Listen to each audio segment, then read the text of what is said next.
अस्सलाम वालेकुम स्टूडेंट, बिस्मिल्लाहिर्रहमानिर्रहीम। आज का नेक्स्ट टॉपिक है हमारा रेशियोज एंड प्रोपोर्शंस। रेशियोज क्या होती हैं? रेशियो जस्ट सपोज कर लें आपके पास टू वैल्यूज हैं A and B. Basically ratios का मतलब ये होता है कि आप टू क्वांटिटीज को कंपेयर कर, जैसा कि ए एंड बी है, इन दोनों को कंपेयर करना है। तो रेशियोज के लिए जो हम साइन यूज करते हैं वो हमारे पास होता है कॉलन। ये कॉलन यूज किया जाता है। इट्स मीन रेशियो है ए एंड बी के दरमियान और इन दोनों को हम कंपेयर कर रहे हैं, इसकी क्वांटिटी कितनी और इसकी क्वांटिटी कितनी है, तो ये कंपेयर किया जाता है। तो रेशियो को हम एज अ फ्रैक्शन भी जो सा है वो लिख सकते हैं। This is equal to the this form. Last lecture जो हमने परसेंटेज के बारे में पढ़ा था, उसमें हमने कहा था कि परसेंटेज को हम फ्रैक्शन में लिख सकते हैं और फ्रैक्शन से उसको हम डेसिमल में भी लेके जा सकते हैं। अब देखें कि यहां भी अब अगर आप रेशियो को फ्रैक्शन में लिख सकते हैं तो इट्स मीन कि आप रेशियो को फ्रैक्शन में, तो फ्रैक्शन से आप क्या है उसको डेसिमल में लिख सकते हो। अगर आप उसको डेसिमल में लिख सकते हो तो आप उसको परसेंटेज में भी लेकर जा सकते हो। ठीक हो गया? तो अब आप देखें कि अगर हमने इसको फ्रैक्शन में लिख लिया तो ये आपके पास क्या आ गया, नॉमिनेटर। ये आपके पास क्या आ गया, डिनोमिनेटर। तो इससे हमें क्या मिला कि हम रेशियो से फ्रैक्शन, फ्रैक्शन से डेसिमल और डेसिमल से परसेंटेज में भी हम जा सकते हैं। तो कॉलन जो सा होता है, ये टू क्वांटिटीज के दरमियान अगर लिख दिया जाए तो हम कहते हैं कि इन दोनों के दरमियान कोई रेशियो पाई जा रही है, इसको हम क्या कहते हैं, रेशियो। और अगर ये तो जस्ट थी वन रेशियो आ रही है, one ratio mean two quantities के दरमियान रेशियो पाई जा रही है। अगर इसके अलावा अगर हमारे पास क्या आ जाता है, एक रेशियो ये है और दूसरी रेशियो ये है, अलग अलग, फर्स्ट रेशियो सेकंड रेशियो, तो इनके दरमियान अगर हम दो रेशियो को अगर कंपेयर करने लग जाएं तो उनके लिए जो हम वर्ड यूज करते हैं वो आता है प्रोपोर्शन। तो उसमें हम यूज करते हैं double colon. This is form of the proportions. Two ratio के दरमियान, अब दो रेशियो थी, उनको अगर हम कंपेयर करते हैं आपस में तो उनके दरमियान जो हम सिंबल यूज करते हैं वो कॉल करता है प्रोपोर्शन को। तो उसको हम क्या कहते हैं, प्रोपोर्शन कहा जाता है। प्रोपोर्शन किसके दरमियान होता है, टू रेशियोज के दरमियान में। ठीक हो गया? तो नेक्स्ट हम देखते हैं। अब देखो रेशियो है, अगर आप उसको फ्रैक्शन फॉर्म में लिख रहे हैं तो टू रेशियोज इक्वल भी होती हैं। How can they equal? अगर इसी को आप देख लें, ये भी रेशियो है और ये भी रेशियो है। बेसिकली जब हम इसको रेशियो को खत्म करेंगे, अब हम फ्रैक्शन फॉर्म में लिखेंगे। सपोज कर लें आपके पास रेशियो क्या थी, इसकी वैल्यू क्या आती है 4, इसकी वैल्यू क्या है आपके पास 6 है। तो अगर आप देखें सी की वैल्यू, अगर सी की वैल्यू क्या हो जाए 10 और डी की वैल्यू क्या आ जाए 15, तो ये दोनों रेशियो इक्वल है या नहीं है, अभी आप देखते हैं। तो इसको चेक करने के लिए आप इसको क्या करोगे, फ्रैक्शन फॉर्म में लेके जाओ। अगर आप इसको फ्रैक्शन फॉर्म में लेके जाओगे, जो फर्स्ट वैल्यू होती है वो आपका नोमिनेटर होता है और जो सेकंड वैल्यू होती है वो आपका डिनोमिनेटर होता है।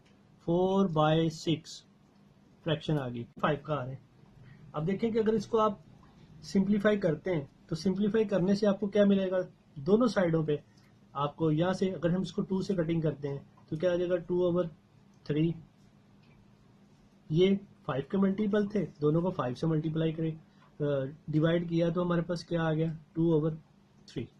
आपने देखा कि सिंपलेस्ट फॉर्म जो सी है दोनों की वो क्या है, सेम। तो लिहाजा दो रेशियो आपस में इक्वल भी हो सकती हैं अगर उनकी रेशियो क्या आ जाए, सेम आ जाए। अब देखें इसकी अगर रेशियो देखेंगे तो आपके पास क्या आ जाएगी 2/3 की, इसकी रेशियो भी क्या आ जाएगी आपके पास 2/3 की आ जाएगी।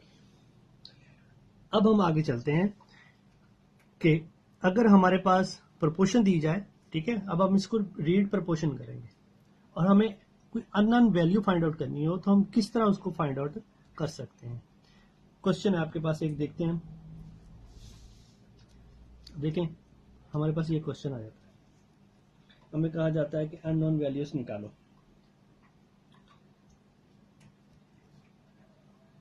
टू रेशियोज हैं, ठीक हो गया, इसी तरह प्रोपोर्शन में, और एक रेशियो है आपके पास ये वाली। आपने अननोन की वैल्यू निकालनी है, what is the value of x. तो सिंपल रूल जो आपने यहां अप्लाई किया, क्या करोगे आप, इसको जस्ट फ्रैक्शन फॉर्म में लेके जाओ, इक्वल एक्स बाय 49। तो सेम अलजेब्रिक रूल जो आप अप्लाई करते थे, इक्वल से वैल्यूज को दूसरी जानिब आप लेके जाते थे, जो इधर मल्टीप्लाई हो रही है उधर जाके डिवाइड हो रही है, मल्टीप्लाई प्लस हो रही है, माइनस हो रही है प्लस। तो अब देखिए, हमें जस्ट क्या करना है, हमें एक्स की वैल्यू फाइंड आउट करनी है, तो हमें इस 49 की जरूरत नहीं है यहाँ पे, तो जो इसको उठा के हम दूसरी साइड पे लेके जाएंगे, तो यहाँ पे डिवाइड हो रहा है, उधर जाके क्या हो जाएगा, मल्टीप्लाई हो जाएगा। तो जस्ट आप उसको क्या करें, वेरिएबल को एक साइड पे, बाकी जो भी नंबर्स है दूसरी साइड पे ले जाएं, तो आपके पास अननोन वैल्यू जो सी है वो फाइंड आउट हो जाएगी। अब आप इसको लेके सिंप्लीफाई करते हैं, 7 1 जार 7, 7 7 जार 49, तो आपके पास 7 आ जाएगा। 7 से 2 को मल्टीप्लाई करेंगे तो आपके पास आंसर क्या आ जाएगा, आपका आंसर क्या आया, 14 आ गया। ये था आपके पास अननोन की वैल्यू फाइंड आउट करना। जस्ट इससे रिलेटेड कुछ क्वेश्चंस हैं, देखते हैं उनकी स्टेटमेंट हमें किस तरह गिवन दी जाती है और किस तरह हम उसको सॉल्व करने की। देखें, ये क्वेश्चन है आपके पास, if 3:4 is equivalent to a:12, तो then a is equal to what. इस टाइप का आपको क्वेश्चन आएगा एग्जाम में। देखें, अब वो आपको कह रहा है कि आपके पास दो रेशियोज आ रही हैं, फर्स्ट रेशियो आपके पास ये है, सेकंड रेशियो ये है, और वो क्या है, इक्विवेलेंट है। एक बात तो कंफर्म हो गई है कि ये दोनों आपस में क्या है, इक्वल है। तो आपने क्या फाइंड आउट करना है, ए फाइंड आउट करना है। जस्ट आप इसको क्या करो कि रेशियो इक्वल, इक्विवेलेंट लिखते हैं, उसने कहा इक्विवेलेंट है, तो इक्विवेलेंट प्रोपोर्शन का साइन या इक्वल का साइन भी आप लगा सकते हैं यहाँ पे। बेसिकली तो हम लगाएंगे प्रोपोर्शन का ही, लेकिन इक्विवेलेंट आ रही है तो इसलिए जस्ट हम इक्वल का लगा के इसको सॉल्व करने की कोशिश करते हैं। अब देखें, तो यहां से ये क्या हो जाएगा, 3/4 आ जाएगा और a/12 आ जाएगा। अभी लास्ट जो हम एग्जाम्पल आपको देखे हैं सेम उसी तरह का है। तो अब क्या होगा, 12 इधर आया, multiply 3/4 is equal to a, ठीक है, ये a है आपका, तो a की वैल्यू क्या आ जाएगी, इससे कट हो गया, तो just a is equal to क्या आ गया, 9। तो आपका जो करेक्ट आंसर क्या आ जाएगा, 9। B option is a correct. ठीक हो गया। एक और क्वेश्चन देखते हैं इसी तरह का, ठीक है। अब देखें क्या क्वेश्चन कर रहा है, इफ a/b इज 7/6 है एंड 3b/2c इज 2/3, तो c/a क्या होगा। पहले तो आप जस्ट कैप्चर करें इसको कि ये आपके पास क्या चीज आती है। इट्स मीन, अगर आप इसको लिखना चाहें फ्रैक्शन फॉर्म में शुरू में लिख लें, इसका मतलब ये है कि a/b है इज इक्वल टू क्या है, 7/6 के। इज ये रेशो ये है, मतलब कि ये इसके इक्वल है।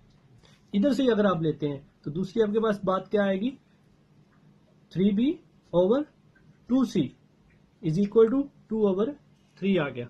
अब देखेंगे आपको क्या चाहिए, क्वेश्चन में आपको ये दो बातें गिवन है, ठीक है, दो बातें गिवन है, तो आपको चाहिए क्या, c/a चाहिए। c/a आपके पास क्या आएगा, कैसे आ सकता है कि अगर ये आपके पास जो क्वेश्चंस आ रही हैं, अब अगर देखें तो इनको अगर आप आपस में मल्टीप्लाई कर दें, लेफ्ट साइड लेफ्ट से मल्टीप्लाई करते हैं और राइट साइड जो सी है वो राइट साइड से मल्टीप्लाई करते हैं, तो आपके पास a/c की फॉर्म बनती है। लेकिन आपने c/a निकालना है, तो पहले आप अगर a/c निकाल लें तो उसको आप बाद में आप रेसिप्रोकल ले लें, इजी वे। ठीक हो गया। कोशिश यही है हमारे पास शॉर्टकट है कि हम इसको कोशिश करें, ठीक है। आप दूसरे तरीके से भी कर सकते हैं इसको, ठीक है। इसका पहले रेसिप्रोकल लो, फिर उसको इसके साथ डिवाइड कर दो तो फिर भी आ जाएगा। लेकिन हम सिंपल सा करते हैं, राइट को राइट से, लेफ्ट को लेफ्ट से मल्टीप्लाई करते हैं, क्योंकि इक्वेशंस 2 हैं। जब हम इनको आपस में मल्टीप्लाई करेंगे तो इसकी जो लेफ्ट साइड है वो लेफ्ट से मल्टीप्लाई होगी, जो राइट साइड है वो राइट से मल्टीप्लाई होगी। तो जब आप मल्टीप्लाई करोगे तो मल्टीप्लाई करने के बाद आपके पास क्या आता है, A over B cross 3b over 2c, ये क्या आ जाएगा 7 over 6 cross 2 over 3।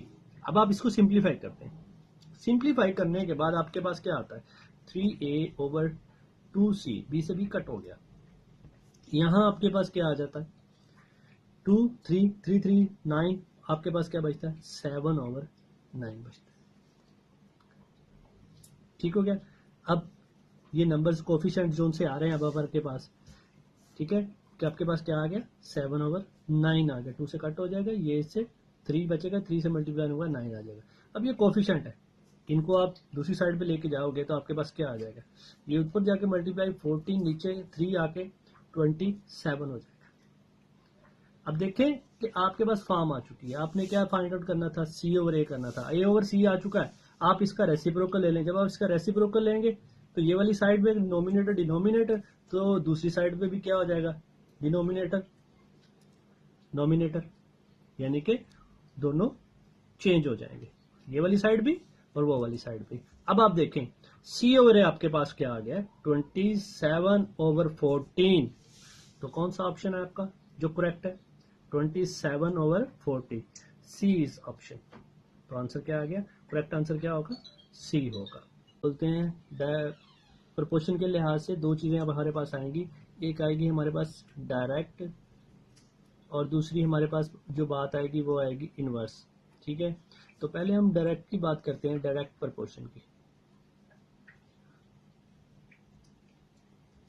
Direct proportion में ये होता है कि अगर एक चीज बढ़ रही है उसके लिहाज से अगर दूसरी चीज में भी क्या हो बढ़ोतरी आए, मिसाल के तौर पे अब आप देखें कुछ चीज ले लें, कोई चीज ले लें, अब देखते हैं number of ball, number of आपके पास आइटम है, कोई भी आइटम है उसका है कितनी है 1 है, अब उसकी प्राइस क्या है 10 है। कोई भी आइटम है एक, उसकी प्राइस क्या है 10 है। अब देखिए अगर आप आइटम 2 कर दें तो उसकी प्राइस कितनी हो जाएगी 20 हो जाएगी। अभी मैंने आपको बताया कि डायरेक्ट प्रोपोर्शन में क्या होता है कि अगर एक वैल्यू इंक्रीज हो रही है विद रिस्पेक्ट टू दूसरी भी इंक्रीज हो, बात समझ गए आप, 1 आइटम थी 2 हो गई तो उसकी प्राइस भी क्या हो गई 10 से 20 हो गई। देखिए दोनों में क्या हुआ इंक्रीज हो गया, इसको हम बोलते हैं डायरेक्ट प्रोपोर्शन, इनके दरमियान डायरेक्ट प्रोपोर्शन आ रही। इसी तरह अगर आप इसका उल्टा ले लें, तो पहले हमारे पास 2 थी तो उसकी 20 प्राइस थी और जब हमने इसकी 1 ली तो उसमें 10 हो गया, तो वो अभी आपकी डायरेक्ट प्रोपोर्शन होगी, यानी कि ये कम हुई है तो ये भी कम हो गई, यानी कि एक क्वांटिटी के लिहाज से दूसरी क्वांटिटी भी क्या हो इंक्रीज हो या डिक्रीज हो, उसको हम क्या कहते हैं डायरेक्ट प्रोपोर्शन कहते हैं। मिसाल के तौर पे दूसरी जो हमारे पास बात आती है, हम नेक्स्ट क्वेश्चन करेंगे फिर आपको अंडरस्टैंड हो जाएगा कि डायरेक्ट प्रोपोर्शन और फिर आपको अंडरस्टैंड हो जाएगा कि डायरेक्ट प्रोपोर्शन और इनवर्स प्रोपोर्शन क्या होती है। सेकंड है हमारे पास इसकी inverse proportion.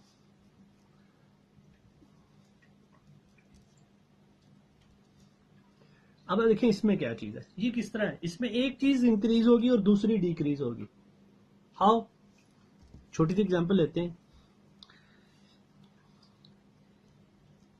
Number of man, 2 man